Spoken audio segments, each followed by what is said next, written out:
हामी समक्ष उपस्थित भइसक्नु भएको छ। उहाँले आफ्नो केही भनेर यहाँ राख्न गइरहनु भएको छ। यहाँले के छन् सुनिदिएर हाम्रो यस उम्मेदवारको भनाइहरूलाई यहाँले सुनिदिन हार्दिक अनुरोध गर्दै आफ्नो केही भनाइहरू राखिदिनु र उम्मेदवारको यसका विरुद्धमा हार्दिक अनुरोध गर्दछु।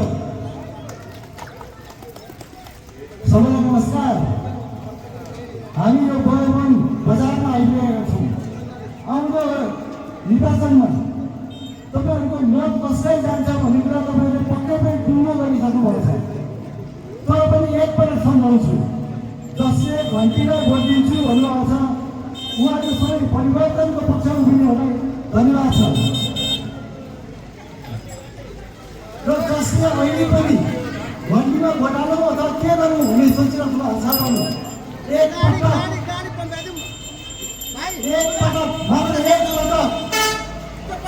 भदौ 22 अगाडिका कुशासन भ्रष्टाचार र कसैलाई कानुनको दुरुपयोग गरी जेल हाल्ने सरकार सम्झिन अनुरोध गर्छु।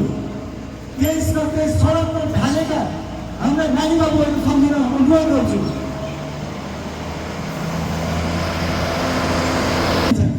आज भोलि कुनै न कुनै बेला एक ठाउँ उभिन्छन्। एकै ठाउँमा उभिँदाखेरि तपाईँहरूले त्यही ठाउँमा उभिनुहुन्छ कि त्यो गलत थियो, त्यो भोलि हामी गलत थियो भनेर त्यो गलतको विरुद्धमा उभिनुहुन्छ।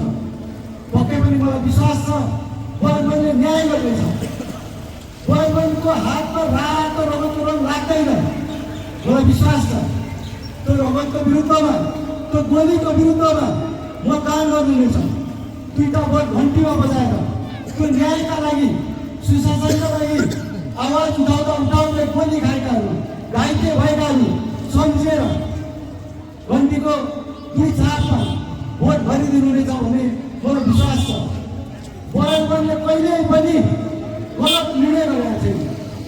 अघिल्लो पटक विभिन्न कारणले जस्ता निर्वाचन गर्नुभयो, तपाईँ निर्वाचन गरेर पठाउनु भयो कि हाम्रा समस्याहरू हामीले चाहे जस्तै किसिमले समाधान भयो त?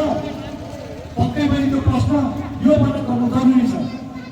र अर्को पटक एकपटक हामीलाई परीक्षा दिएर तपाईँहरूले मत दिएर त्यो मत त हामीले हाम्रो विश्वास र हाम्रो प्रश्न पत्रहरूमा बुझेका छौँ।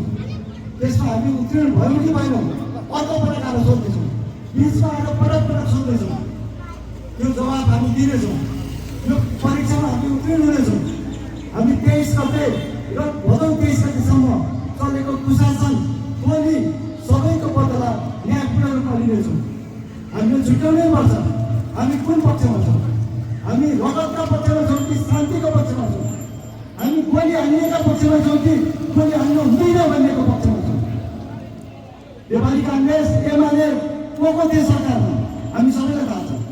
कसले सरकार चलाउँदाखेरि हाम्रा नानी बाबुहरूलाई गोली हान्यो हामी सबैलाई थाहा छ। हामीले बिर्सन हुँदैन, हामीले बिर्सनै पाउँदैन। बिर्सिएर ती साना नानी बाबुहरू, हाम्रा साथीहरू, मृत्युका कोखहरू बिर्सिएर पक्कै पनि भए पनि अन्याय गर्दैन भन्ने मलाई विश्वास छ। त्यो विश्वास तपाईँहरूलाई पनि हुनुपर्छ। राज्यमा चलाएर यिनीहरूले पक्कै पनि त्यो दण्डहीनता अन्त्य गर्छन्, त्यो भ्रष्टाचार अन्त्य गर्छन् भन्ने पक्कै पनि तपाईँहरूले अहिले हामीलाई त्यति विश्वास गर्नुहुन्छ। हामी त्यो विश्वास तोड्दैनौँ। तपाईँहरूको हरेक मतको सम्मान हुने गरी काम गर्नेछौँ। यसैले फागुन 21 भइरहेको निर्वाचनमा दुईटै छापमा घन्टी चिन्ह भोट हाल्नु हामीलाई निर्वाचित गरेर क्या पुर्याउनु होला? बाँकी हामी गर्नेछौँ, बाँकी दुःख हामी गर्नेछौँ। र फर्किँदाखेरि शिर उठाएर तपाईँहरूसँग मुसुक्क मुसुराउँदै न्यायपूर्णसँग